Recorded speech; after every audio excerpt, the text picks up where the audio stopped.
biggest barrier for women to grow, right? Our own bias and even our own personal, right? Not only the ones of others.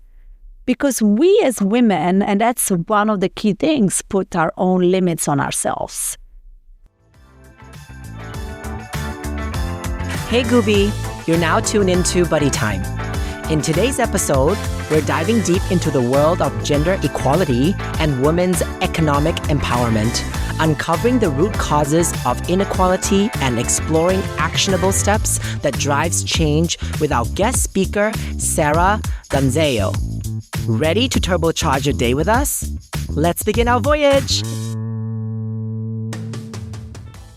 Welcome to Buddy Time, where we dive deep into the issues that drive change, fuel self-growth, and uncover fresh insights from every corner of the industry. Today, I'm thrilled to welcome Sara, a passionate advocate for gender equality and women's economic empowerment.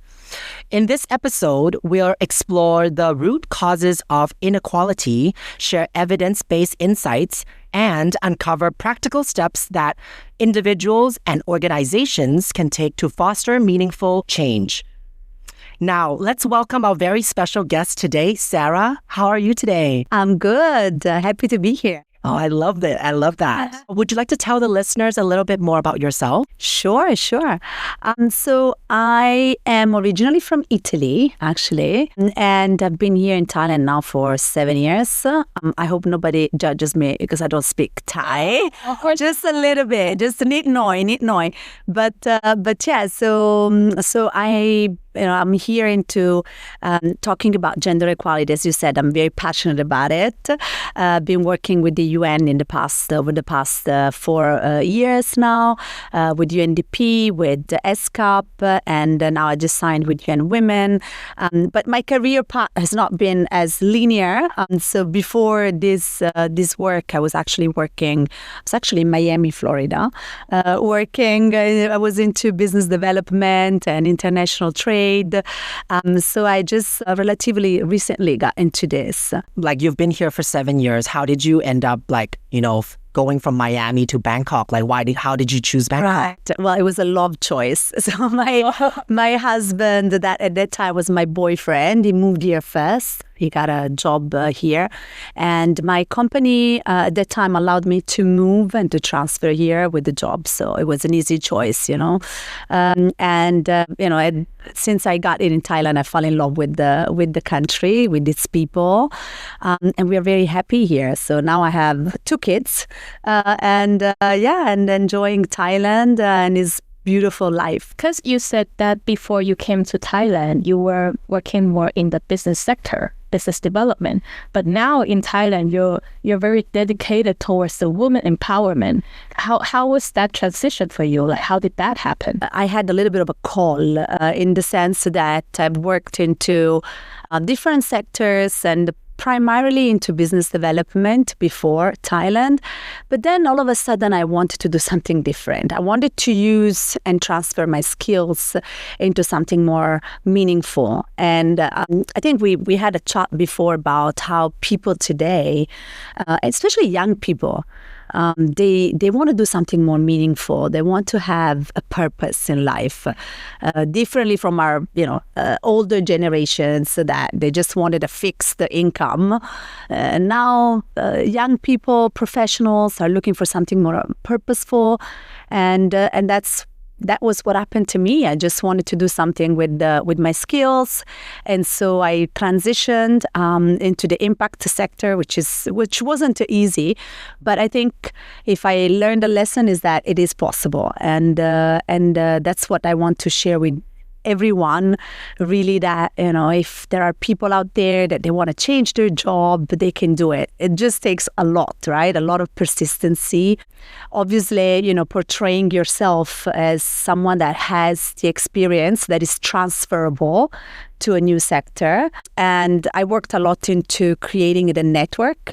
I humbled myself because, of course, I needed to take a step back before moving forward. So all these sort of suggestions, advices I can share with the audience, because that's what helped me to get where I am today. And I always, when I was younger at university, I was part of the Equal Opportunity Committee.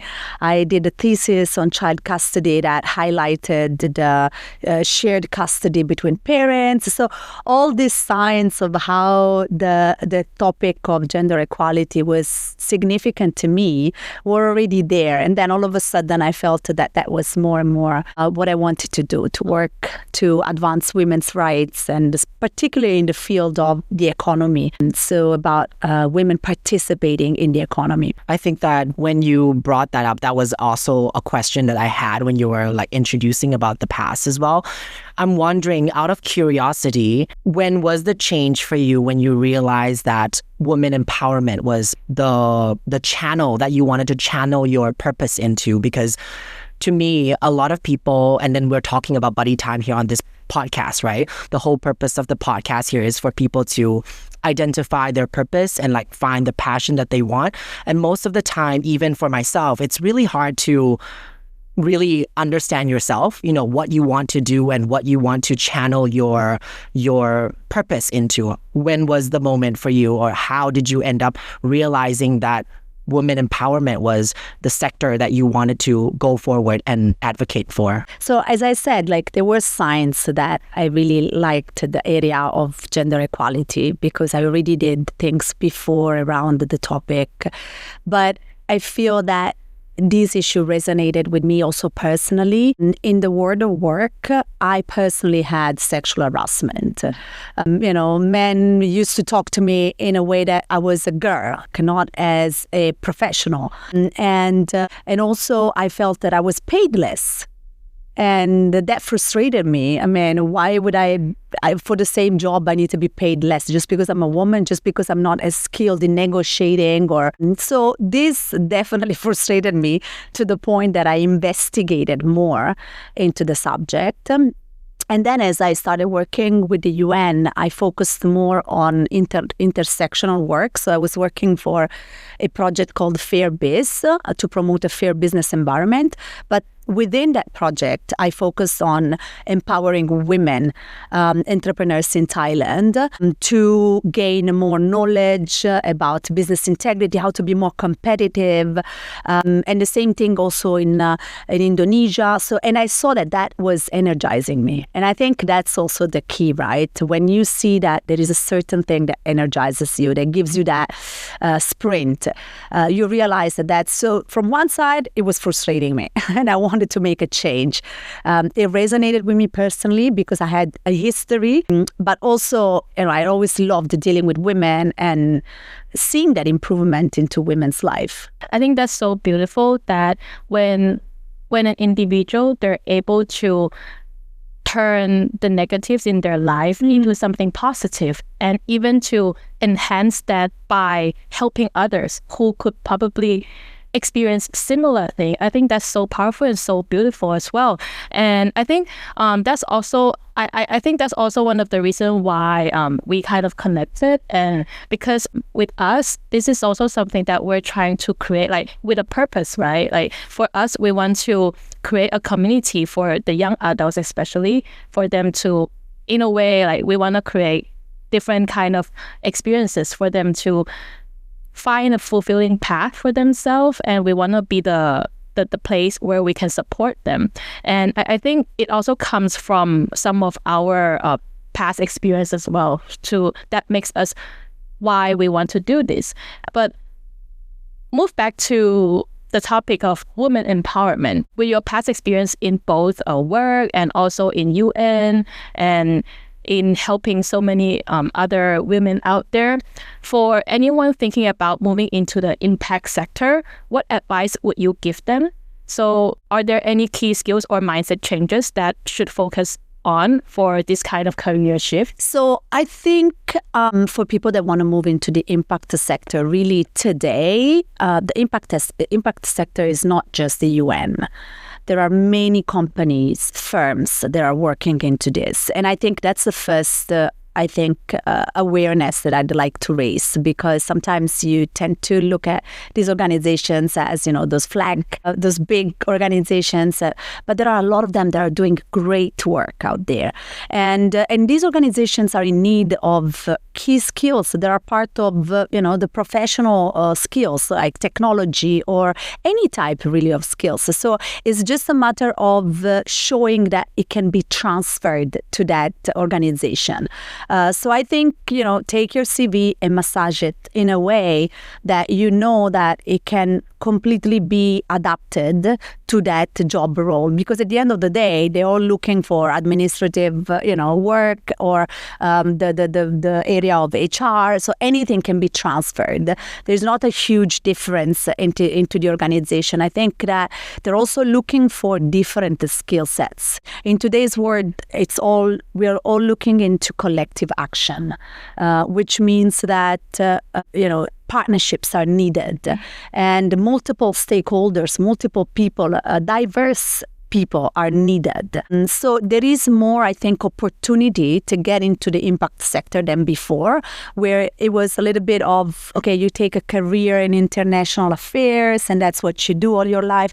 Now they're looking for people that have expertise in IT, in communication. And so you can, if you have that expertise, then you need to highlight that in your resume and make sure that, you can promote yourself within that space. And then, as I said, I think that networking is essential. So you need to start networking, going out there, put yourself out there and start talking to the people that you want to work with. There is a say that you are the 5 people that you deal with, right? So if you want to become someone that works in the impact sector, surround yourself with those people, and you learn, and you'll get into the network, into the community, and that will help you.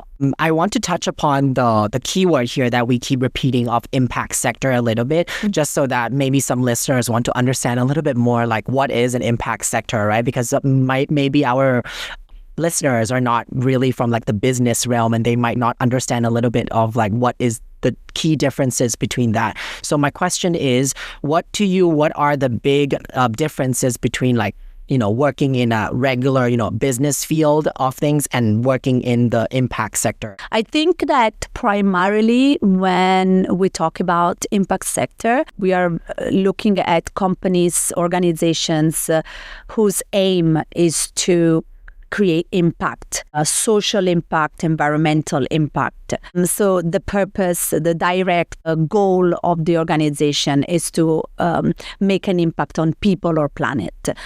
But in today's world, that doesn't mean that that's disconnected from profit, right? There are the 3 P, people, planet, and profit. So that can be part of the impact sector. There are non-profits which are really focusing on making good and social good. But there are also I worked last year a lot with investors that want to do good. So that want to use their investments not only to make money, which is of course the main reason of investment, but also to do good, which is something completely possible.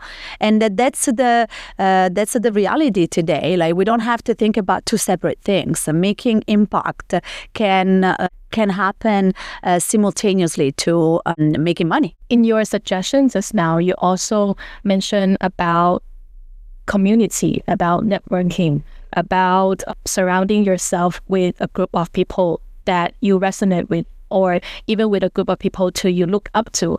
For this one, I personally agree to this like 120%.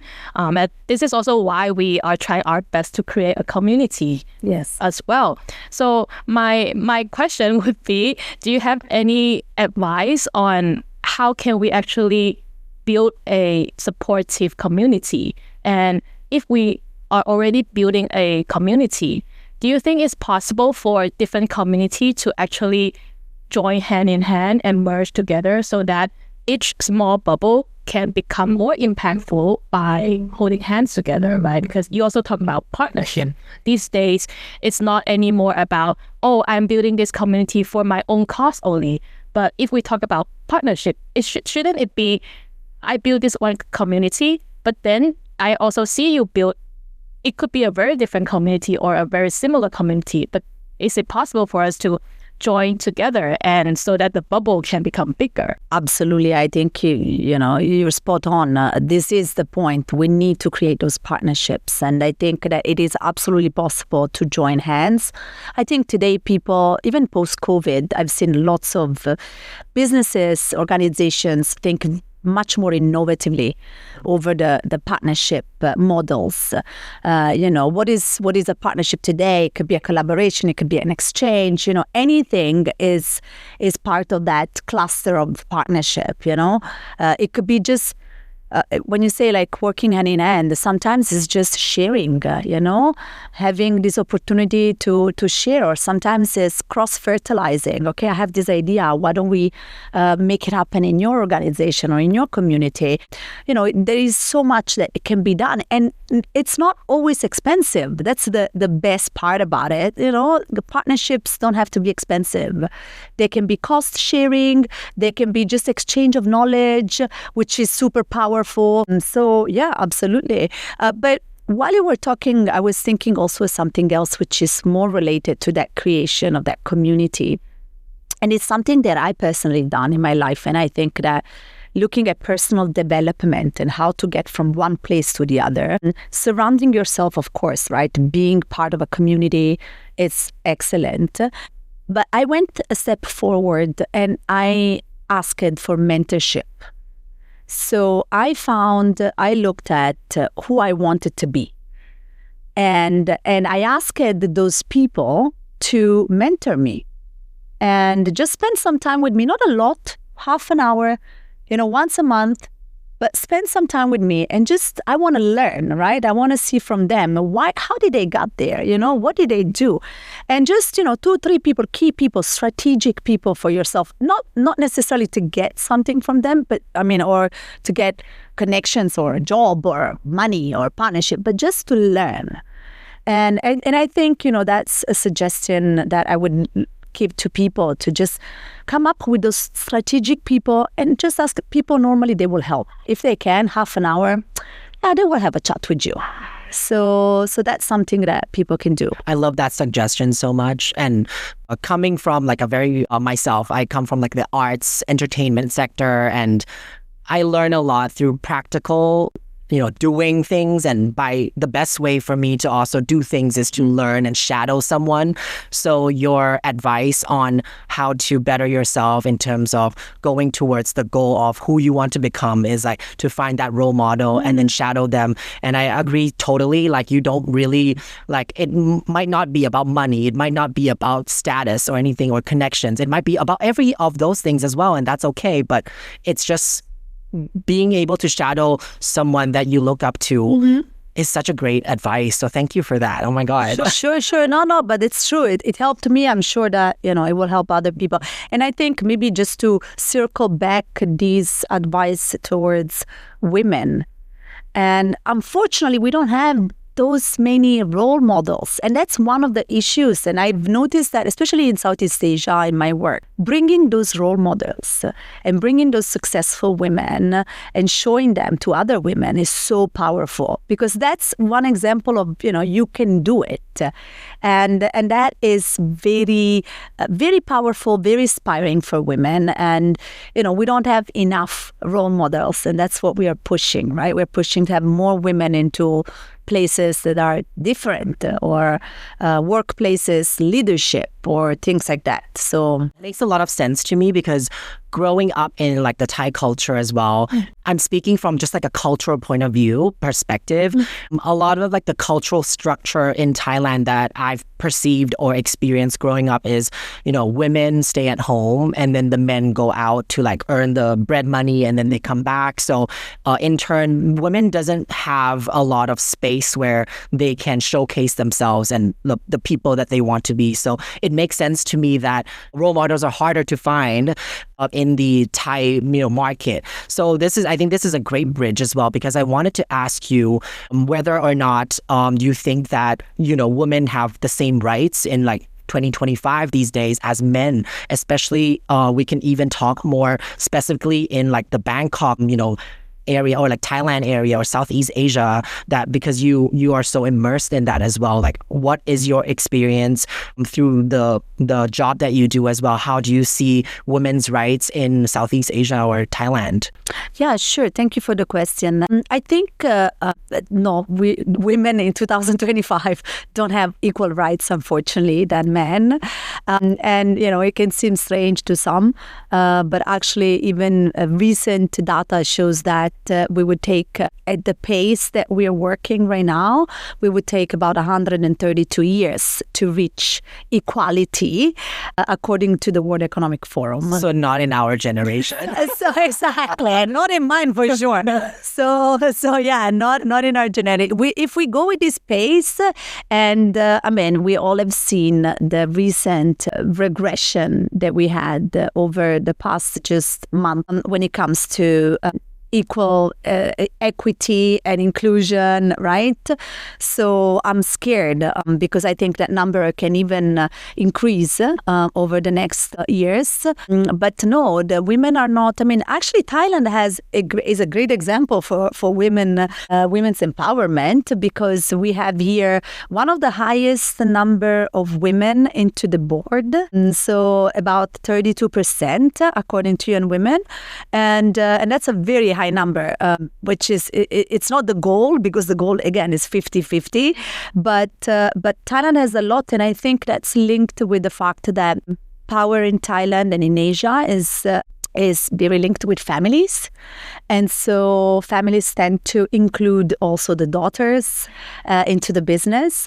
If the daughters are very involved, actively involved, that is not sure, but they are in the board for sure. But I think that there is a big intergenerational transfer that is happening now. So we have a lot of great potential in Asia of having women into the leadership when it comes to companies.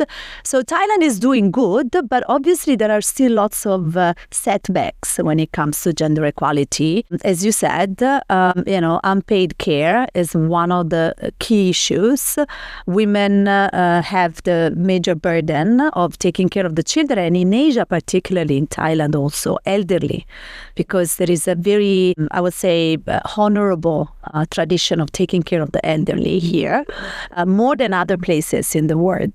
The Western societies are not as caring as you are, but that is a burden and is shouldered mostly by women. Of course, if women have to take care of the household and the family, that limits their opportunity to work outside and to thrive in the world of work or in their enterprises. So that's one example. And then the other issue that is very also typical in Thailand as well as in Southeast Asia is the entrepreneurship. But women here, I am amazed of how incredible entrepreneurial women are here.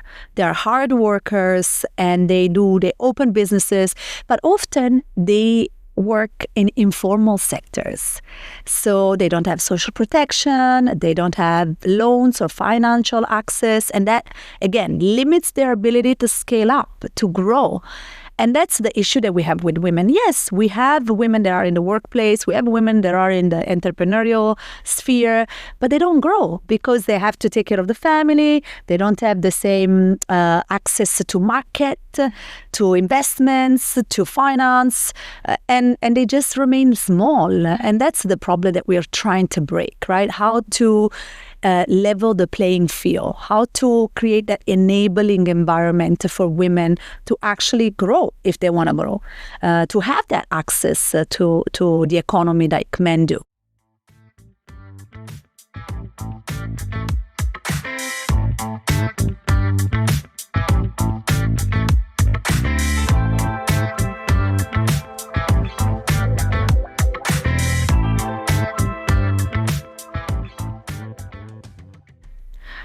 Hearing this, I kind of also reflected because when Sara, you mentioned about how Southeast Asia, the culture, like women tend to be more included in the family, and that's probably why, let's say just for example in Thailand, probably why if the daughters is included in a business family, and they're most likely to be listed on the board, right?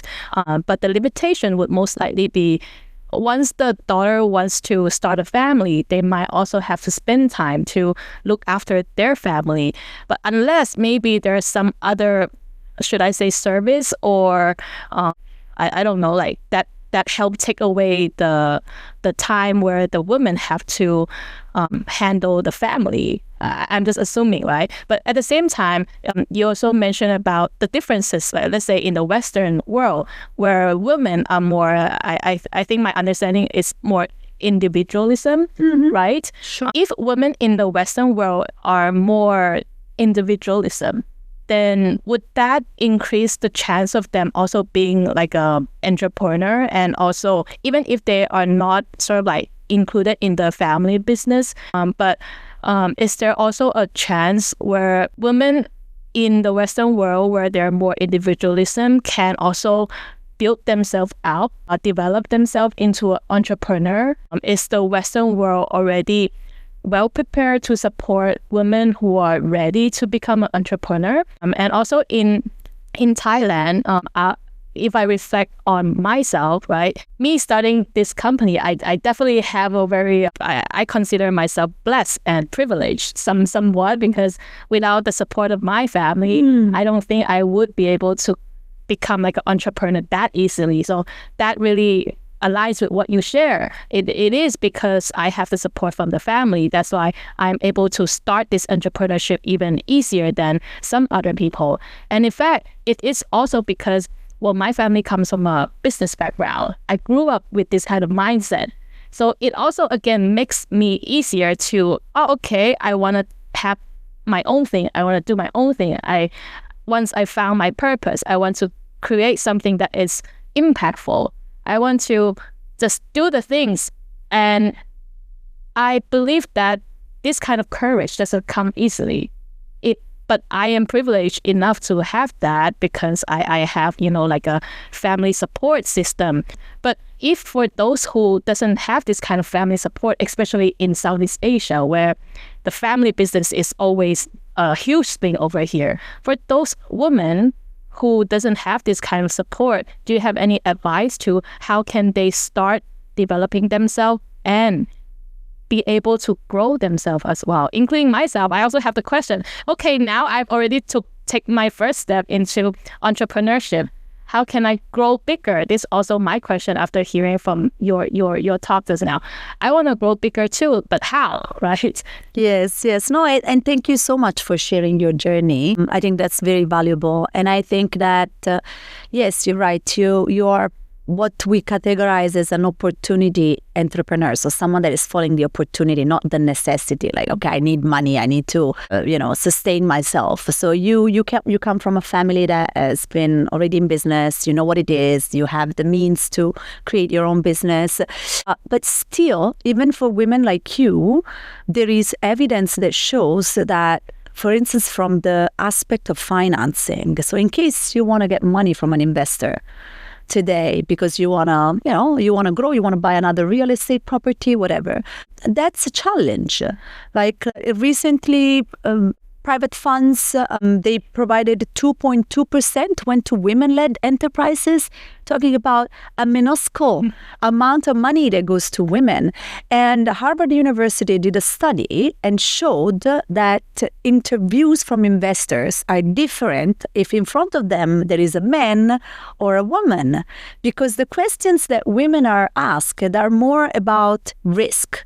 Okay, but if everything goes wrong, what do you do? Whether when they talk to a man, they think that everything is going to go well. So how do you grow? So they are more growth-oriented versus preventative that goes to women. So that's an example of how still, even if you're in a position of privilege, you still gonna be, there are still bias against the women.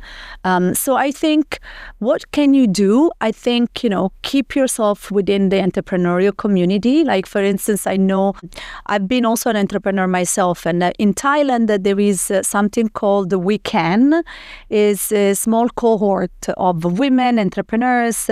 They meet, they go, they have some technical skills building sessions, they have sharing sessions. So this is an example of what is available.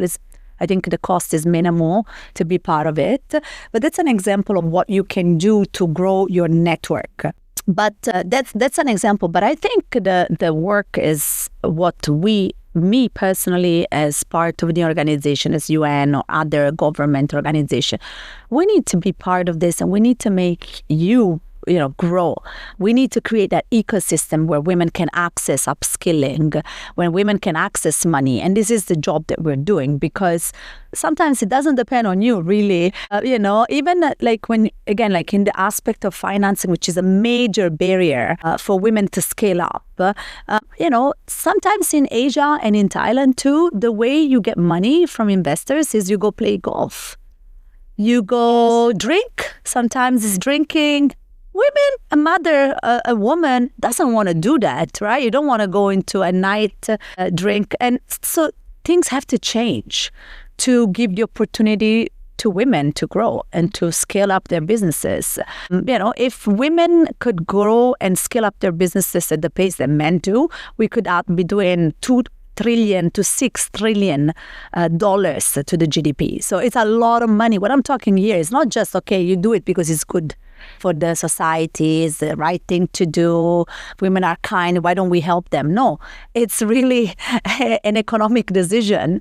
So yeah. I'm thinking how to ask this question, because now I'm like, oh, I'm a man. And so I love where this conversation is going. And I love that, like, you highlighted like just one of the many challenges that women have to go through, especially the example that you gave about, let's say, a woman asking for like partnerships or loans or anything like that from another company or another business. And if it's a woman that they see, they are more, geared towards almost, they don't talk about growth and things like that.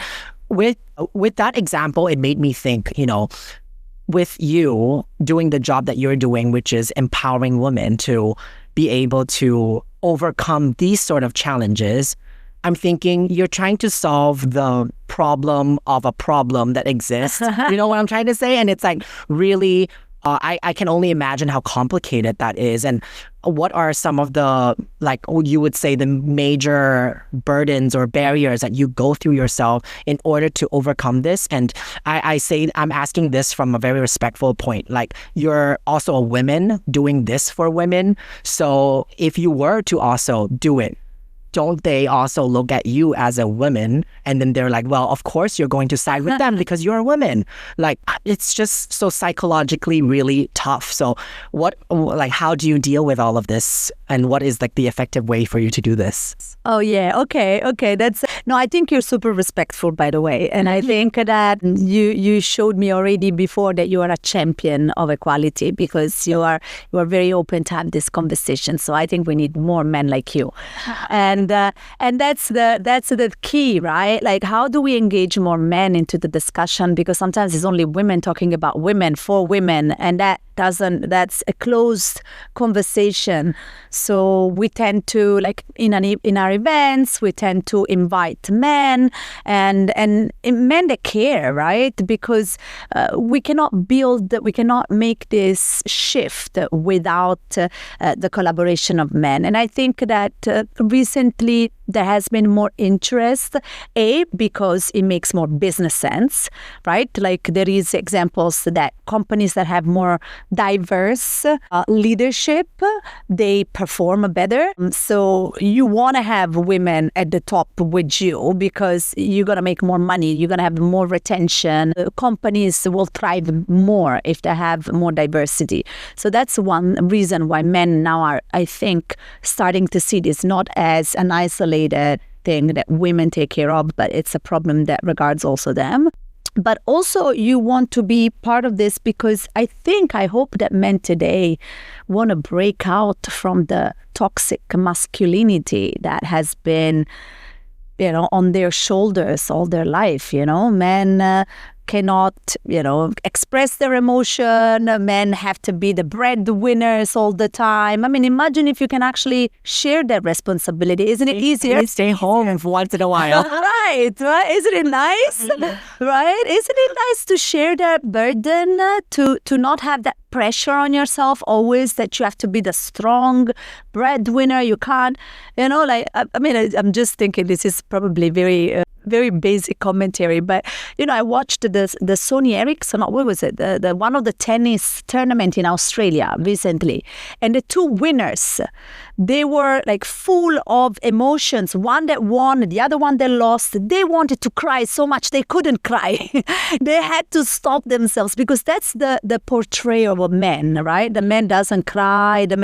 I think we can break out from that concept, and I think we can look beyond that and really start constructing the world that we want to construct. A world that is free from that pressure from both sides. Why do we have to live by these stereotypes? Why do we have to segregate women in the house or men as the only one that make the money? And I think that we can tell another story. So does that also mean that, like, from what I'm understanding as well, is that part of your job that you do as well for advocating for women's empowerment is also to coach men into understanding women more? Is that part of like... Well, not directly, but like, for instance, last year I worked, as I said, very closely to investors, and investors, the majority are men.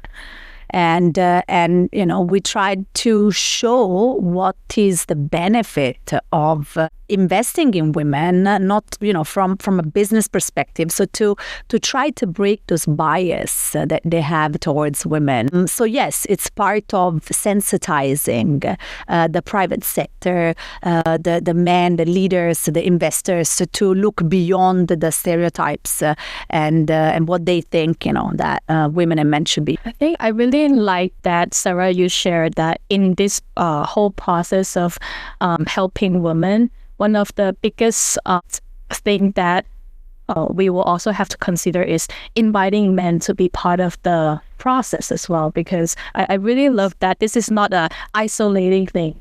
It really shows the previous things that you share, which is it's all about partnership.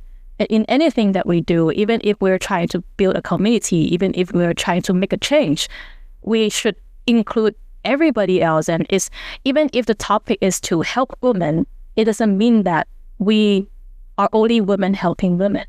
We also need other people who are considered other type of gender to be on our side as well, to see that this is not really for one particular group, but it's for the benefit of the whole society. Correct. Right. And that which leads me to another question is, from your perspective, what do you think are the biggest obstacles standing in the way of achieving gender equality then? Because so what exactly is gender equality, and how does that work in helping, empowering women?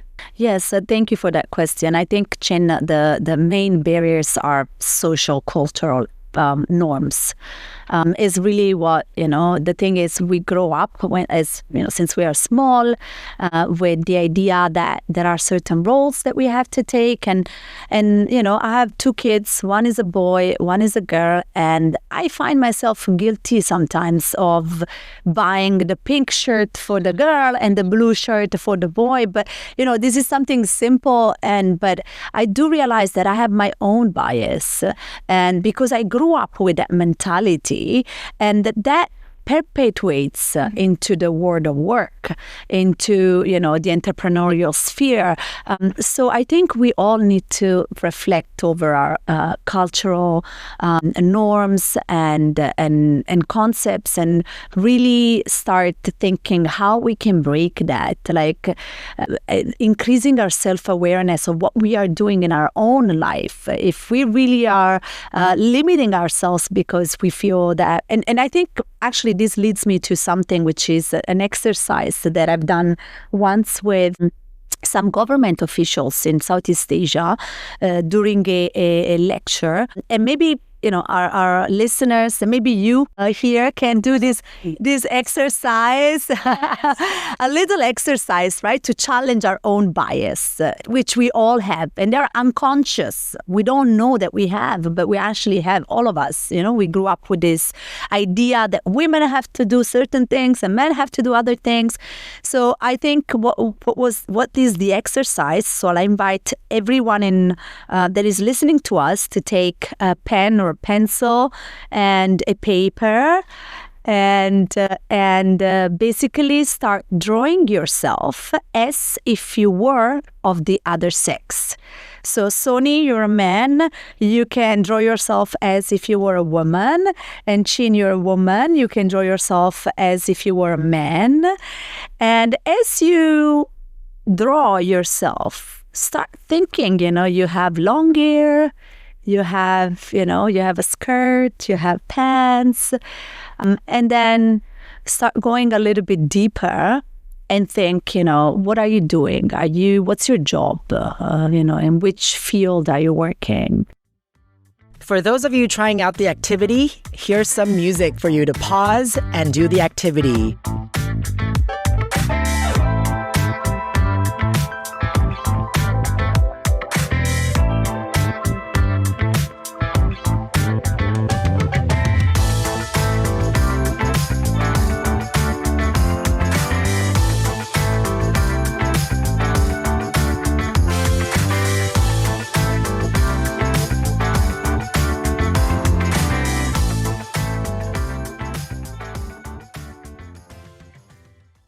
Are we having to draw the whole body or just the face? Whatever you want to do, it's more about the exercise of reflecting over the fact that if you were of the other sex, what kind of possibilities you could have, Have you studied the same thing that you studied? No, no, this is a very interesting test. I've never done anything like this before. I mean, I've done a similar test where it's like a drawing as well, and then they would analyze you by your drawing. But that one is not. That one was not analyzing the bias that we could have. Right. So this one is interesting, and I'm trying to imagine how I draw it. Right? To do yourself. Yeah, it's a good point. And I'm really starting to feel, wow, this is quite difficult because. Yeah, I can see how it's different. Yeah, it's difficult. So what studies would have you done and undertaken if you were a man? Would have you studied the same thing or not? Would have you got in the same field of business, or would have you done something different? Today, if you were a man, or Sony, if you were a woman, would have you studied something different? You can see yourself today like as the other sex, as someone different. Technically, when I'm trying to flash back to my childhood, I actually had a time where I imagine myself, what if I am a boy? And I think I kind of drew a very simplified version of me, like in a boy version, but that was just when I was a child. That version, with what I'm going to draw right now, I can already see quite difference, because it was when I was a child, before I was being conditioned and before I was programmed to so many other things else, right? So when I'm thinking the simplified version back then, it was so simple. It was just, from what I can recall, it was just a male figure, of course, with short hair. It used to be a male figure with short hair and just t-shirt, pants, that's all, and just a smiley face. That's it. It was just that simple. But what I'm about to draw right now, I can really see that it's going to be a bit more complicated. Yeah, so... But I mean, I think you said something that resonated a lot, which is the conditioning. I think that's a very important word, which really mirrors what we are trying to say here, which is we are all conditioned.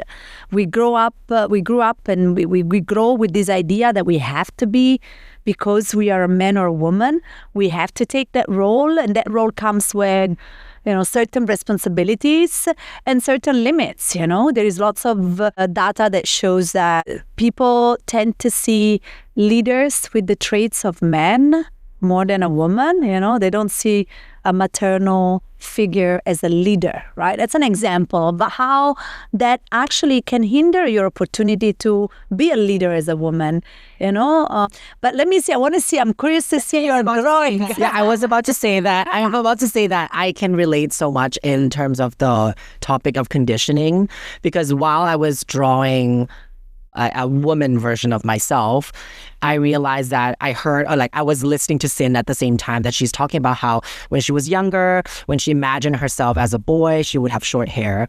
For me, I drew myself with long hair because conditioning. To me, I was like, women would have long hair, and if I were a woman, I would want long hair. Not that, but I know fully well that men can also have long hair. Right. But I wouldn't want to have long hair unless I'm a woman. I don't know why I think that way. So then when I started drawing, I wanted to have long hair, something that I can't have as a man.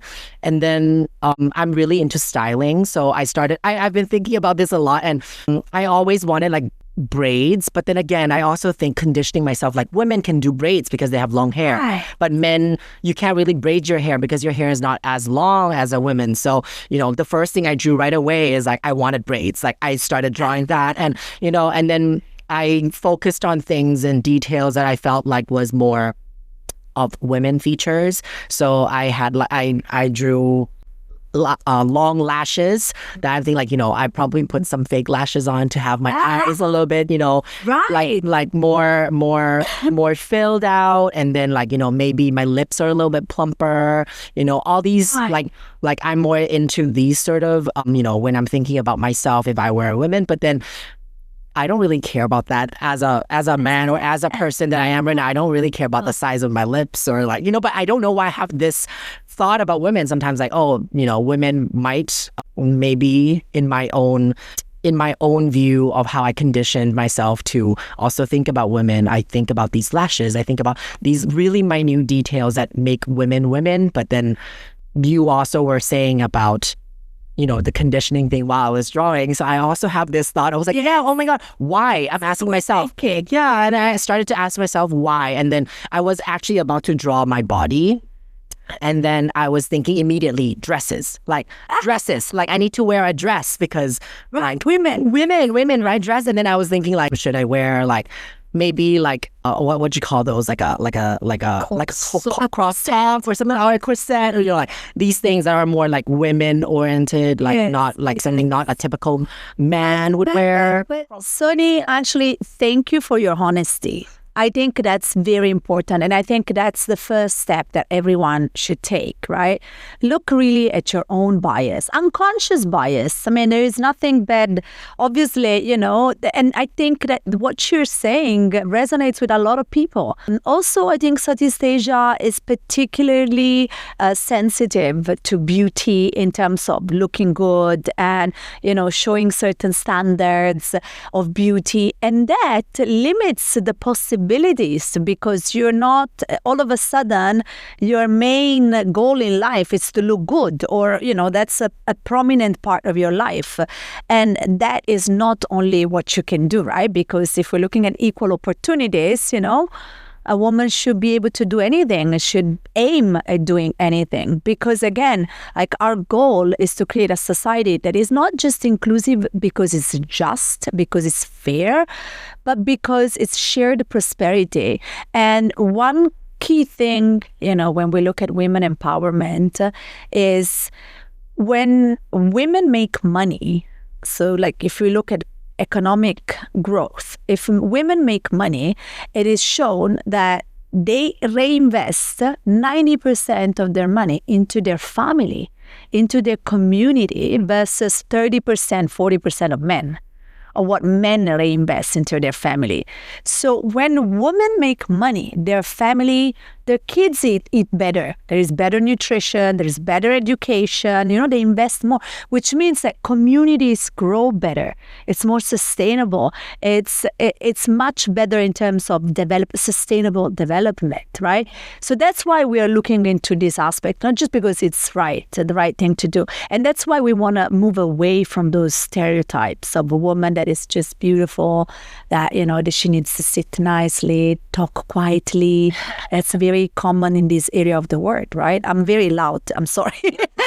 but you know what I mean? Like we don't, that women are not supposed to be loud. They're not supposed to talk back, and these are all things that limit the limitless opportunities that they all should think. And that's why we are here talking about this. Do you want to share a little bit more about your drawing? My drawing? Yes. I think it's just very typical. I can also just analyze myself right now of the biases. Right? I'll just start with, I have a picture of a man. I mean, like smiley face, of course, but short hair. But I'm trying to compare with my childhood version right now. Comparing to my childhood version, the hair that I have, the hairstyle that I have right now is definitely longer. It used to be even more like almost like a skinhead situation back then, but now it's, longer, sort of like mid-length. And if I were to analyze this, is more so, even right now, from a woman's perspective, sometimes my mom would be like, hey, why don't you consider a short hair? It could be fresh and you don't have to worry about hair fall situation. But then I've always refused to get like a short hair, because when I reflect on why I didn't want like a short hair, I'm going to use gender words now, it makes me feel like I am a boy. So it's like I am already attaching that short hair is boy, and I don't want to look physically more like a boy. So that's why I want to remain long hair, which is, I see where that association is from now. Right. Yeah. So, I mean, like in today's world, it's really okay for women to have short hair, for men to have long hair. It's just a different kind of beauty standard. But for some reason, in my mind, it's just like I still associate having short hair is a very boyish look. And I prefer a more feminine look, which is long hair. It's just that, like, I can see where it's coming from, right? And then I have a man dressed in tuxedo. I don't see a lot of female wearing tuxedo. Suits these days are starting to be more common. Even I did wear like some kind of suit as well, but it was a suit that is designed for women, of course, with some cuttings. But I think suits are more acceptable these days now, at least in my way of, how I'm being conditioned. But tuxedo to me still in my subconsciousness is still thinking that tuxedo is more suitable for men for some reason. And the stand, you call it a cane. Like a walking stick. Yeah, walking stick. I think, I also associate a walking stick with men for some reason. I don't know why. I can see that. But I think, I'm so glad, and thank you so much for sharing all these things. I think that, this exactly made my point, which is these stereotypes are so ingrained in our culture that it's easy to see why in the workplace, women are not preferred to be in leadership executive roles because there seem to be more, that feminine energy is associated with things that are less, managerial positions or, like people or investments, right? Investors tend to give money to men because they don't trust women with the business. They trust them with their, other things, but not necessarily with their businesses. So this is what we need to break. And this is, I think, the biggest barrier for women to grow, right? Our own bias and even our own personal, right? Not only the ones of others. Because we as women, and that's one of the key things, put our own limits on ourselves. Right. So I think that, there is lots of accelerators in the region. Some of them are wonderful. One of them that I worked with is called She Loves Tech. And this is a nonprofit organization that aims at boosting participation of women in technology enterprises. And they do lots of pitching competition, and they do lots of this kind of skilling, right? Like how to coach yourself that you can do it. You can speak, like you can do it. Women like tend to not being as great when they're pitching to investors. Like that's an example of like, because they don't believe in themselves, or there is a lots of evidence that shows that women like apply, and basically in short, they underestimate themselves. Like, okay, no, I'm not going to apply to that position because I think I'm not as qualified, you know. They apply only if they are overqualified. Whether men, I think I've read, I don't even know if it's true, but like I've seen one meme on Instagram that said that men in the US, like 50% of men think that in an emergency situation, they could fly an airplane, you know, like because men are overconfident compared to women, right? A way I hear from you is that women, if they want to, they can do it. They just need to find an outlet where they can nurture themselves into believing that they can, right? And not limit themselves into the pigeonhole that society put them in. You said it perfectly, Sonny. Yeah. I'm also wondering, for let's say we're all working towards gender equality, helping more women to be more confident, to stand up for themselves, believe in their own power, which is a good thing, right? Yeah, which is a good thing. So how I shouldn't see, this is exactly the thing. Like even I am questioning myself when I'm talking about the possibility of women being able to shine more out there. Like I even that, which is something that I should reflect on myself too right away. So, but in that way, what role do you think technology and innovation can play in empowering women, and what role do men have in this process? Yeah, I think, in today's world, at the turning point that we are at with this AI revolution, we have a big risk that women are left out, because if you look at the data, there is a huge digital divide. I think that is 37% of women in the world have no internet access. I mean, can you imagine not having internet access, like what your life would look like? So no, yes, you can't. Yeah, simply not, right? So we need to get that internet. We need to get the connectivity. We need to get the skills, to digital skills to women to be part of their future, because otherwise they would be completely left behind. And when I say left behind, means to, be relegated to extreme poverty. And that's one thing. That's one aspect, which is a scary aspect of really being left behind. But the other thing is that, as I was saying, as I worked last year with lots of women that are in tech, it's amazing what women in tech are doing. I mean, look at the femtech aspect. There is an association in Asia called Femtech Association. So if any of the listeners is part of this, works in this domain of femtech, look it up. They are trying to raise awareness about femtech, not only, businesses that work for the health of women and the well-being of women, and we are tapping into the female economy there. Like there is so much business that has been not charted, because obviously, men never looked into menstrual health, right? So that's a huge aspect of businesses that women are actually getting into, and that's an example of how women are actually driving the economy of today, right? With all these discoveries, with moving into this part of the business that no men have thought about before, right?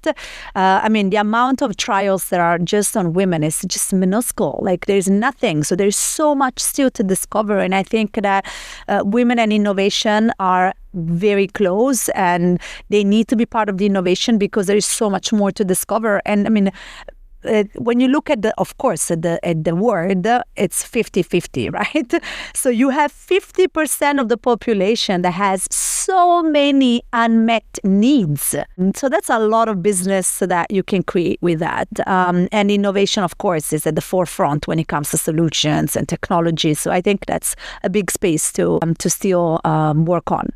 That's so educational. Thank you for bringing that up because that unlocks something in my brain all of a sudden because I actually never thought of it in the business way. And I think that's amazing because now I'm thinking like, yeah, like because men are traditionally more in the position of power. So they decide more on what to investigate, what to like research on, what to do, what to create, what to produce and do all these things. And then now that you've said about women and then how they're stepping up, especially with the help of technology, they're doing so much in research on all these things that women will need as well and that men hasn't touched on. And wow, like that's eye-opening. Like now I'm just thinking of all the things like, oh yeah, like I like a lot of the fertility apps, men don't think about fertility apps, right? But that's a big business to have there, like there is lots of businesses that are female-oriented, and that's an opportunity. Yeah, and since we're talking about businesses as well, like big companies and people out there, what are some of your recommendations that you might have on how we can all be a part of like women empowerment? Yeah, thank you for asking that. And I think, there is, first of all, right, as we said, challenge your bias, reflect on how you're actually contributing to this issue or contributing to the solution to this issue. And for businesses, you can buy from women. That's one thing that you can do, right? Chin, you are a woman entrepreneur. I hope that there are listeners here that value the fact that they want to support women entrepreneurs. But again, like not because they just want to do charity, but because they believe in the power of women. They believe in the fact that you have a more inclusive view over the business. And, and they also can work. I've recently graduated, let's say, from this ILO certification of being an auditor, gender auditor in organizations. So it's an open source methodology, so organization can check it out and just self-reflect over how much they're actually attentive to the needs of women. Do they have maternal policies? Do they have flexible working arrangements for women?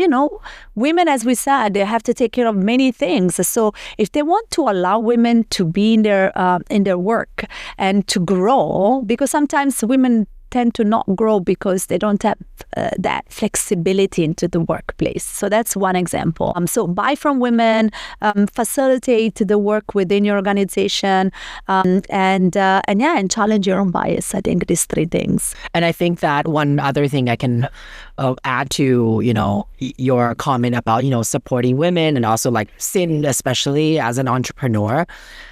The facts are aligning. You said that women reinvest themselves, reinvest in the things into the community. Sin's literally doing that. The business that Sin is doing, I'm also patting my own back while patting Sin's back here. But, in the most truthful and honest way, like working with Sin, she created this business for the community and for the people. And she's always wanted to do that. And your facts are aligning exactly with what Sin wants to do. She wants to earn some money in the process of doing what she loves and reinvesting it into the people, into the community. And I love that has been brought up and it's linking. And yeah, thank you, Sara, for this amazing chat.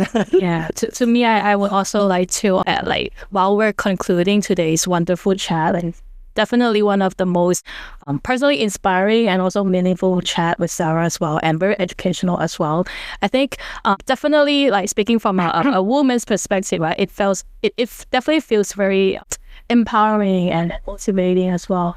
It's so nice to hear that, wow, there are people like Sara and also the other women out there are supporting each other.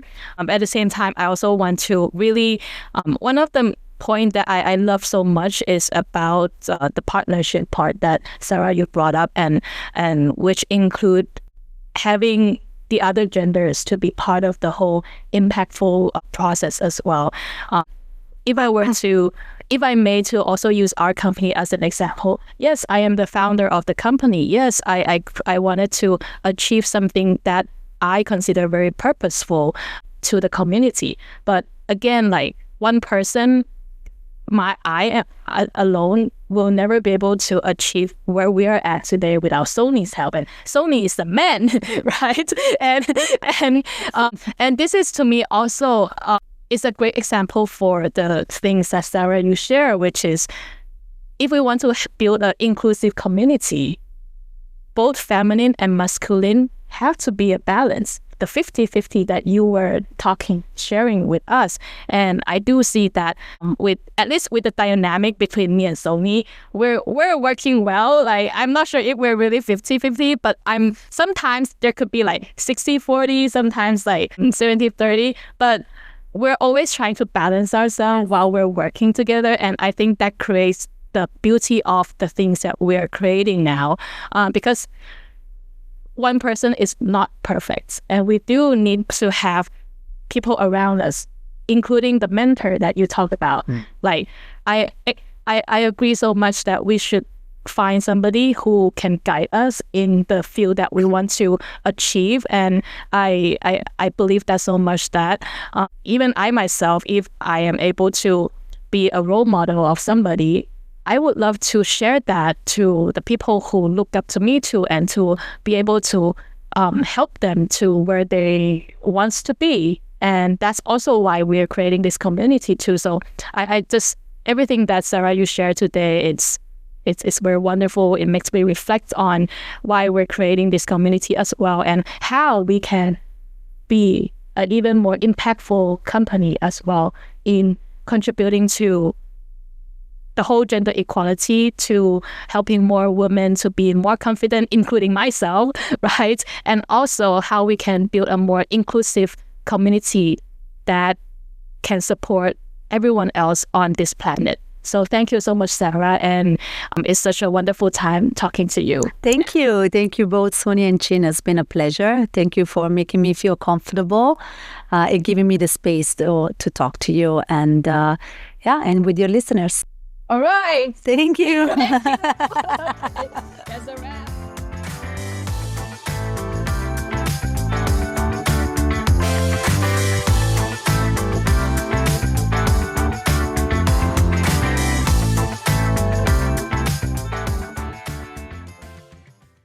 And that's a wrap for today's episode of Buddy Time. We hope Sara's insight on gender equality and women's economic empowerment have inspired you to take action and make a difference. Women's empowerment is about more than just opportunities. It's about building a more equal, thriving world for all. And we trust today's conversations has reignited your passion for change. If you enjoyed this episode and want to become part of Migudi's community, we'd love to have you. Follow us on social media, share your thoughts, or suggest topics you'd like us to dive into next. Let's keep growing and make an impact together. Thanks for tuning in, and we'll see you next time.